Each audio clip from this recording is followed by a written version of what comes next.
What's up, guys, and welcome to the Oakcliff Cocktail Breeze. My name's Francis George, and today we're going to be cleaning winches.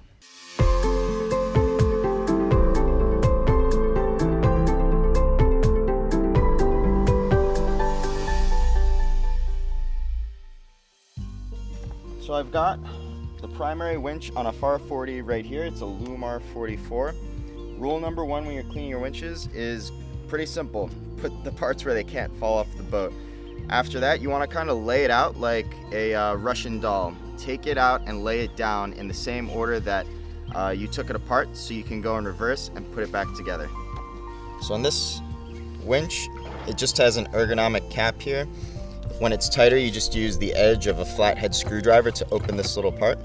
I'm going to take the first part, lay it down here, and I'll show you later that you'll kind of have what looks like a little assembly line going.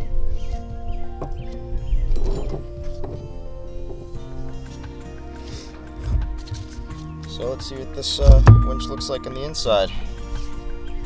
Alright, so the drum I'm going to put right down here, and you can see on the bearings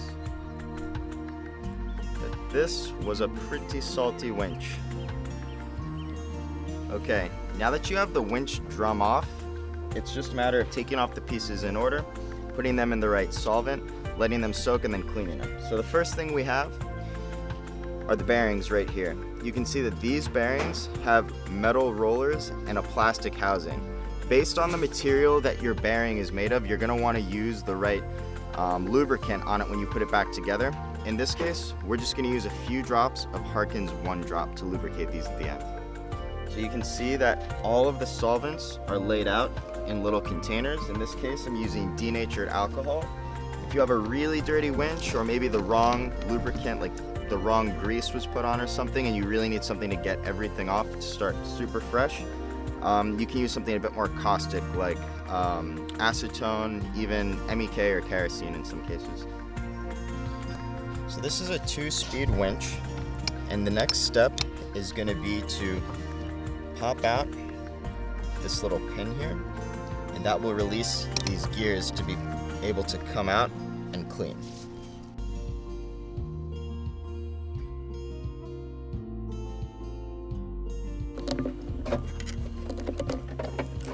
Okay, I like to stir up the parts with a screwdriver or something just to give a little mechanical cleaning action there to help the solvent work in. And once you've let that sit for a while, the next step is going to be to take each of the parts and clean it with something like a small nylon brush, or basically a toothbrush, anything like that.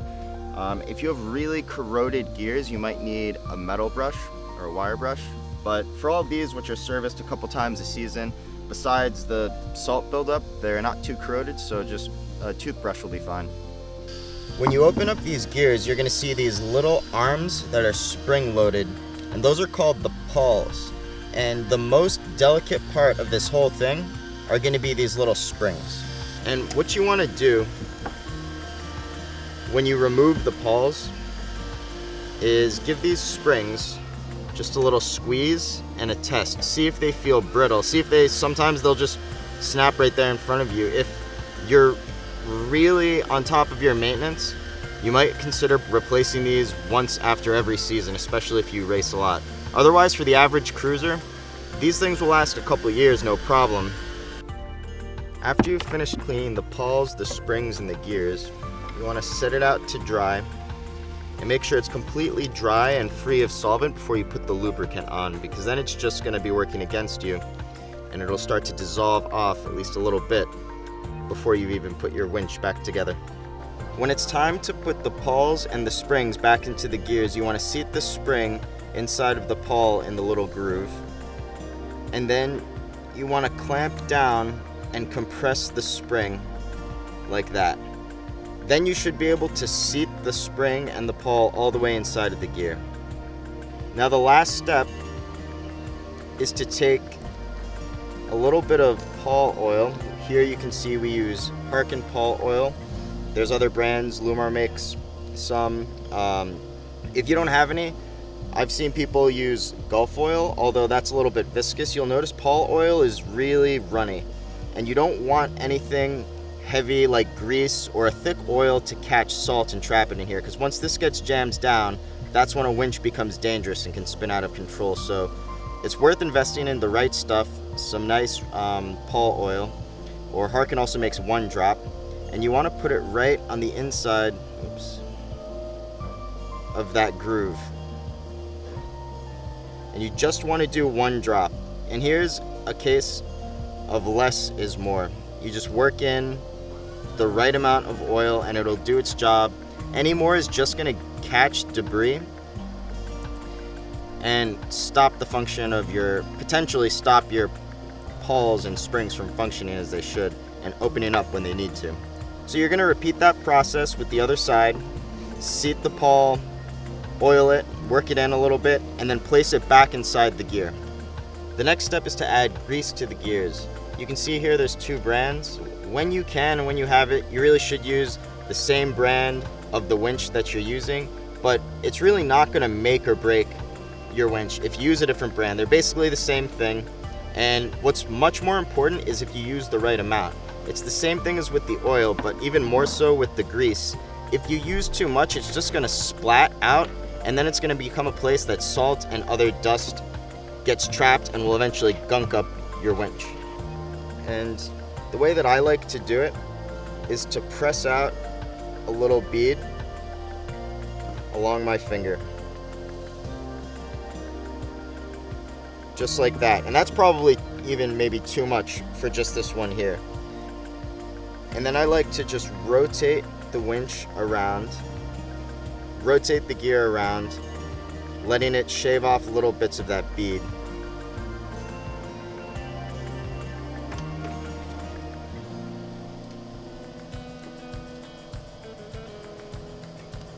And you can see there's not very much at all, and even that's a pretty generous amount. And you see people sometimes just really, you see people sometimes just really globbing the stuff on, and they're really working against themselves, because the next time they go to clean the winch, not only are they going to have to clean off that extra grease, but all the stuff that it captured.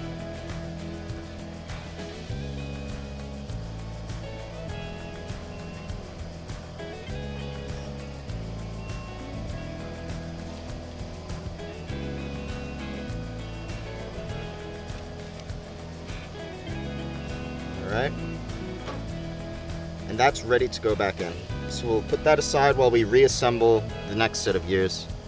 Once you finish cleaning your bearings, you're just going to take a little bit of Harkin 1 drop, or you can use pawl oil if you don't have that, and put a very thin bead all the way around and then work it in with your fingers.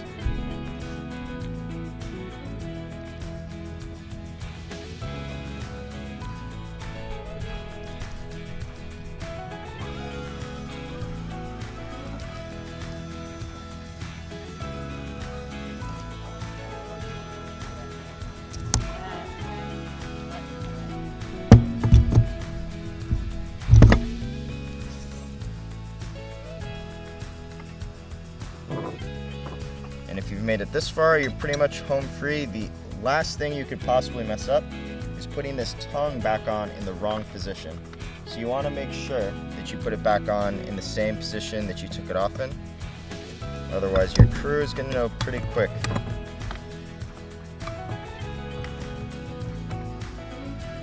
Screw it back up.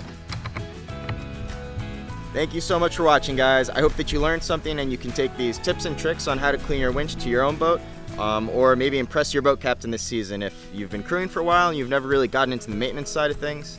Don't forget to subscribe to our YouTube channel and to like our page on Facebook. Also, don't forget to check out our weekend workshop series where we have industry leaders teaching on different topics of their expertise. We're going to kick it off this weekend with Chelsea Carlson teaching on meteorology. Go to our calendar if you want to sign up. The cost is $20 per person to attend live. And if you want to view all of the videos archived afterwards, simply make your 2020 supporter donation and you'll get access to all of that. Thanks again for watching, guys. We hope to see you again on the Cocktail Breeze or the Weekend Workshop series.